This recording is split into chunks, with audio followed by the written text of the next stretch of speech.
there's a saying that fame does not change you. It just enhances who you already are. I listened to the Tony Buzbee press conference regarding Diddy. Initially, it was reported that 50 plus victims would come forward via his firm, but now it has moved up to 120 victims. As Cat Williams said, Diddy liked to party, and you got to tell him no. The biggest secret in the entertainment industry that really wasn't a secret at all has finally been revealed to the world. The wall of silence has now been broken, and victims are coming forward. Our team has had at this point more than 3,285 individuals contact us with people claiming to have been victimized by Sean Combs. After vetting, we now represent 120 individuals who intend to bring civil claims in civil court against Sean Diddy Combs, as well as claims against many other individuals and entities that we will name as defendants as we file these individual cases. Man, but Buzbee was so thorough in terms of explaining what's happening, but he also protected the alleged victims, did not share their names yet. He made it clear that this would not be a class action suit like some people have reported. It will be individual cases.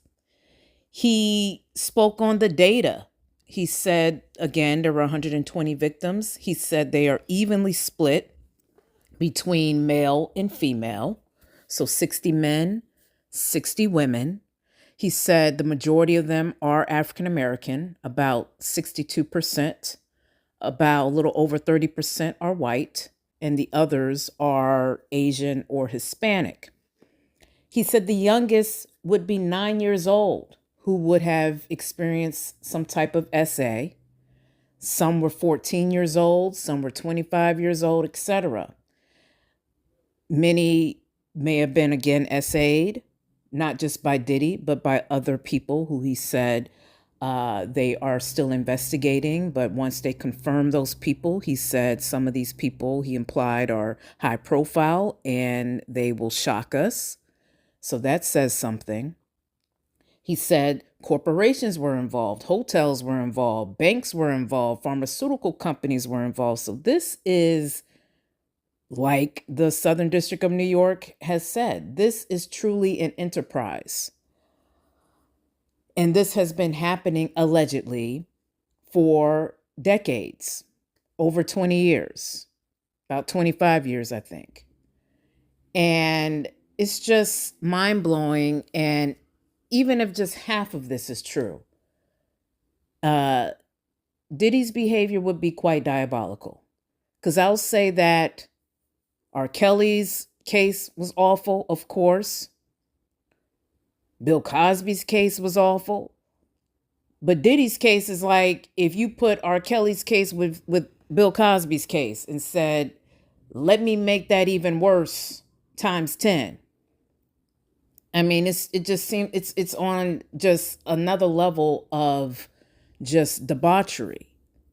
And this case, again, may really expose others. So this really may become quite massive and really truly expose the dark side of the music industry and maybe even just the entertainment industry as a whole.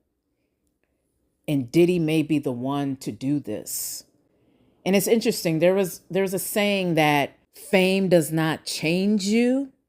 It just enhances who you already are. So if Diddy, which has also been reported, has always just kind of been diabolical or has always been abusive, then all fame did was enhance that. He had all the money in the world.